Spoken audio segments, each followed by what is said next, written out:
Hey, you.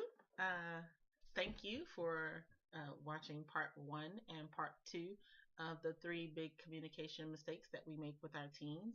I'm glad you have settled and landed here at part three, or the third mistake that we make when we are conversating with our teens. Again, we want what's best for them. They know that, you know that. Sometimes showing it is something we have to work at. It's something that's going to take a little bit time to come across the way we want it to come across, right?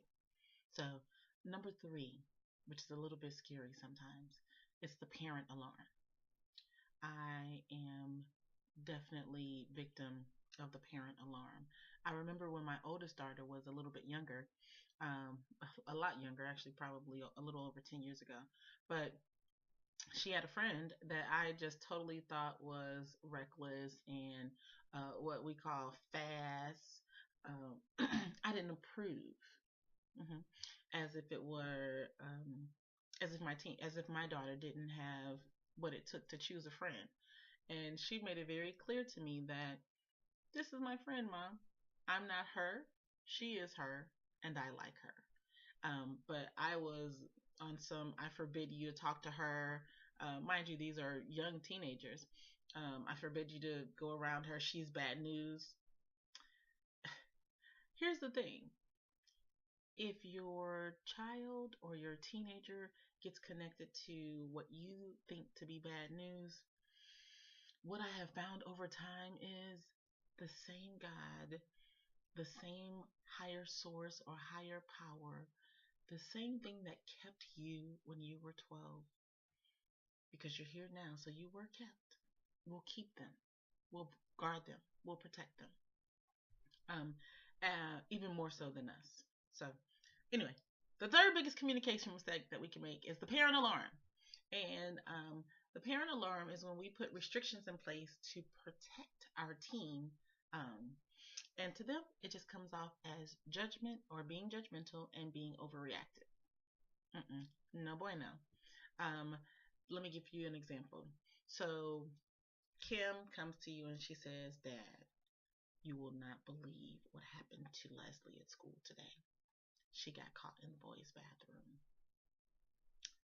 Yep, I'll let that sit for just a second. So, what does Dad say? Really? Oh, you need to stop hanging with Leslie. Ah! Break the parent alarm.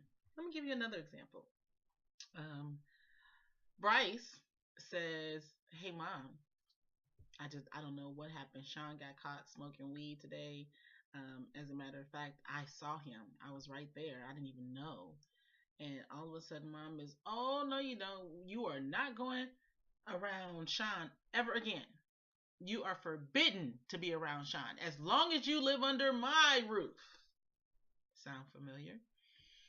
Those are the parent alarms. Those are the things that tell your teen you're not able to make wise choices. You don't know how to make decisions. I'm going to make this decision for you.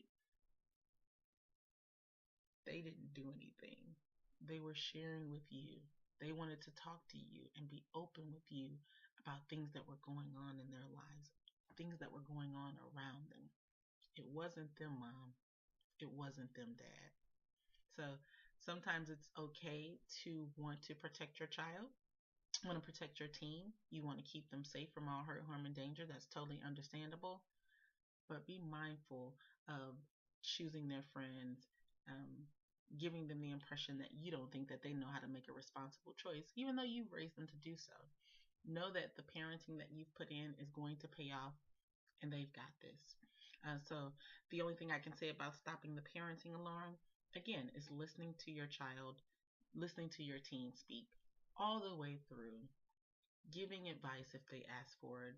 Otherwise, giving in some good input and asking them, how do you feel about that? What do you think about that? And depending on what they think, let them think that. It's not a right or wrong, it's their thoughts. And their thoughts are okay. And you know that because you raised them that way. So know that you want to avoid some of these three big communication mistakes, like the plague, if you want to have a healthy communication with your team. So, that's it for my three-part series on the three biggest communication mistakes that parents make with their teens. But I think if you watch, there may be a bonus video in here for you. So I'll see you soon.